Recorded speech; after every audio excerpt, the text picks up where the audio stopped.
नमस्कार, सी न्यूज भारत के इस न्यूज बुलेटिन में आपका स्वागत है। मैं हूं आपके साथ पवन शर्मा। बुलेटिन में सबसे पहले बात करेंगे आगर मालवा की, जहां विधानसभा सुसनेर में शांतिपूर्ण तरीके से 74.90% हुआ मतदान। आगे बात होगी भोपाल की, जहां तीसरे चरण का मतदान पूरा होने पर बीडी शर्मा ने प्रेस वार्ता की। साथ ही आगे चर्चा होगी सुरगुजा की, जहां पोलिंग बूथ से मतदान कर वापस लौट रही युवती पर गिरी गाज, गंभीर रूप से झुलसी। इन तमाम खबरों पर बात करेंगे विस्तार से। तो आइए शुरू करते हैं खबरों का सिलसिला। खबर आगर मालवा से है, जहां लोकसभा निर्वाचन 2024 के तीसरे चरण में लोकसभा क्षेत्र राजगढ़ के विधानसभा क्षेत्र 165 सुसनेर में सभी मतदान केंद्रों में शांतिपूर्ण मतदान संपन्न हुआ। विधानसभा सुसनेर में कुल 74% से ज्यादा मतदान हुआ। सभी मतदान केंद्रों पर युवा, बुजुर्ग, दिव्यांग और महिला पुरुष मतदाता काफी उत्साह के साथ बढ़ चढ़कर मजबूत लोकतंत्र के निर्माण में अपना योगदान देते नजर आए। प्रत्येक मतदान केंद्रों पर मतदाताओं के लिए शीतल पेयजल, छाव, दवाइयों की व्यवस्था की गई थी। साथ ही गर्मी को देखते हुए सभी मतदान केंद्रों पर दोपहर के समय ठंडी छाछ का वितरण भी मतदाताओं को किया गया।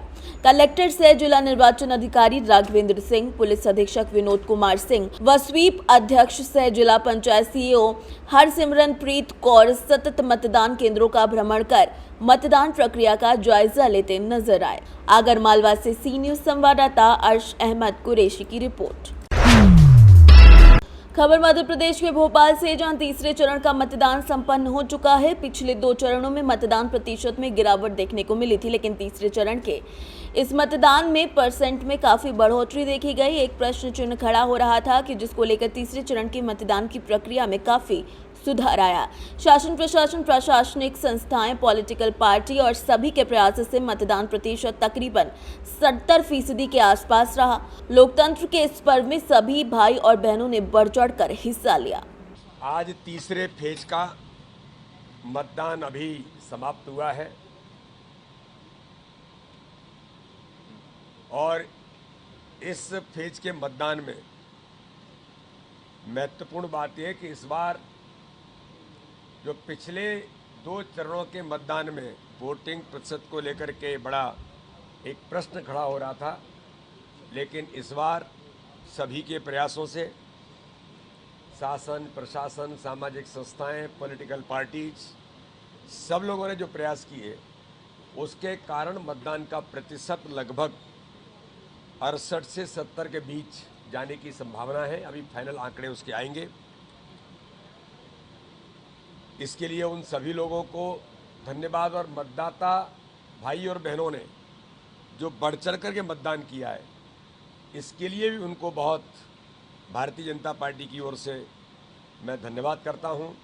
और इस मतदान प्रतिशत में सुबह माननीय प्रधानमंत्री नरेंद्र मोदी जी ने खरगोन की सभा से जो जनता से अपील और आह्वान किया उसका भी एक बड़ा व्यापक असर इस मतदान के प्रतिशत में रहा कि माननीय प्रधानमंत्री जी ने अपील की तो जनता जनार्दन ने, मतदाता भाई और बहनों ने बढ़ चढ़ करके मतदान में हिस्सा लिया।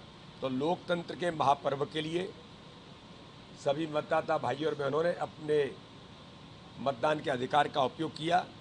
ये एक अच्छा संकेत इस फेज के अंदर मिला है और आगामी आने वाले जो हमारा चौथा फेज है, जो 13 तारीख को मतदान जिसका होगा, उसके लिए भी हमारे कार्यकर्ता भी व्यापक तैयारी के साथ जुटे हैं। उसमें भी ज़्यादा से ज़्यादा मतदान हो, ये हम सब लोगों का मिलकर के प्रयास है।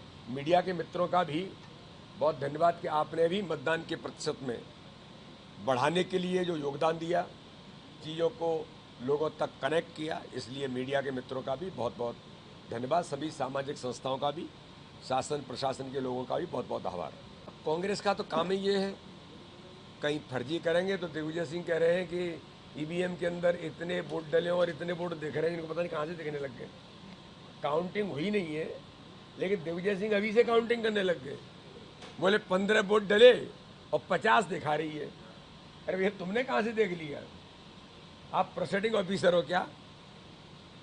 तो इसलिए हार के बहाने, हार का ठीकरा कांग्रेस ने अपनी हार मान ली है।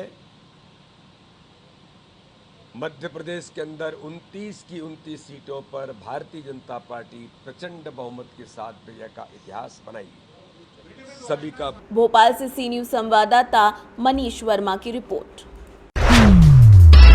खबर राजस्थान के जयपुर से, जहां जयपुर नगर निगम हेरिटेज की मिली भगत के चलते होटल जयपुर क्लिक कलेक्शन पोलो विक्ट्री अवैध अतिक्रमण कर रहा है। गौशाला की जमीन पर कब्जा करने के बाद होटल मालिकों ने 20 फीट रोड पर भी कब्जा कर लिया है। ऑटो चालकों का जो ठिकाना हुआ करता था उसको भी छीन लिया गया है और ऑटो चालक दर दर भटकने के लिए मजबूर हो गए हैं। होटल मालिक और उसके चेले स्थानीय लोगों को भी प्रताड़ित करते हैं और गरीबों का जीना मुश्किल किया हुआ है। वहीं होटल के कर्मचारी भी स्थानीय लोगों को प्रताड़ित करते हैं और वहां किसी की गाड़ी मिल जाती है तो उसको तुरंत उठवा देते हैं।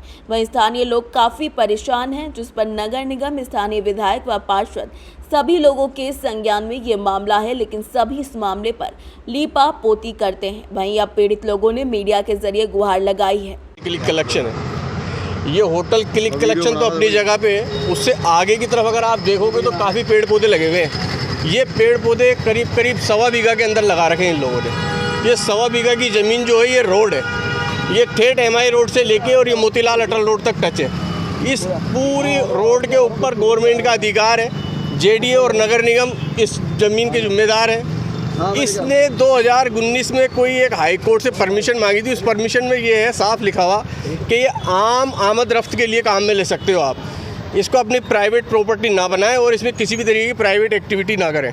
अब अगर आप इसमें ज़मीन में जाके देखोगे तो सारी प्राइवेट एक्टिविटी है, यानी कि इसने अपने हक में कर ली पूरी। यहाँ से सरकारी डंडा तोड़ दिया, ये सरकारी डंडा था, उसको तोड़ के रास्ता बना लिया। डंडा तोड़ अंदर पीछे की तरफ भी डंडा था, उस डंडे को तोड़ के रास्ता बना लिया। इसको सिर्फ हमारे को कि प्रशासन के दाम किसी की रोजी नहीं छीनते और प्रशासन ने हमारे को बेरोजगार कर दिया। और उसके बाद के अंदर आए दिन जो है कभी थाने वाले परेशान करते हैं और कभी जो है ये होटल वाला परेशान करता है। हमारे को 2 साल से ऊपर हो गया हमारे को बहुत दुखी कर रखा है इन लोगों ने। अब कमाना खाना भूल गए। हम गरीब आदमी हैं, कोर्ट कचहरी से हमारे पास इतना पैसा है ही नहीं जो कोर्ट कचहरी के चक्कर लगाएं। ये पैसे वाला है, ये हर चाहे जिसको खरीद सकता है, ये हमारी खरीदने की औकात नहीं है। आपसे क्या कहता है? जयपुर से सी न्यूज संवाददाता विजय भवानी की रिपोर्ट।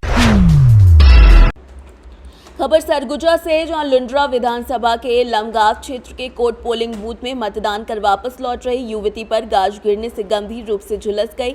भाई व मां भी गाज की चपेट में आने से झुलस गए। युवती को अंबिकापुर मेडिकल कॉलेज लाया गया, जहां से डॉक्टरों ने मृत घोषित कर दिया। बताया जा रहा है कि 21 वर्षीय कबूतरी दास कोट मतदान केंद्र में मतदान करने पहुंची थी। 3 बजे वो अपने भाई और मां के साथ मतदान कर वापस लौट रही थी। अचानक मौसम खराब होने और बारिश होने पर तीनों एक स्थान पर रुक गए थे। जहां परिवार रुका था उसी पेड़ पर गाज गिरने से तीनों झुलस गए। वहीं स्थानीय लोगों की मदद से मेडिकल कॉलेज अस्पताल लाया गया, जहां कबूतरी को चिकित्सकों ने मृत घोषित कर दिया। वहीं कबूतरी के भाई व मां खतरे से बाहर बताए जा रहे हैं। सरगुजा से सी न्यूज संवाददाता रिंकू सोनी की रिपोर्ट। फिलहाल इस न्यूज बुलेटिन में इतना ही। देश दुनिया की तमाम खबरों के लिए बने रहिए सी न्यूज भारत के साथ। हर खबर आपके साथ, आपके हाथ।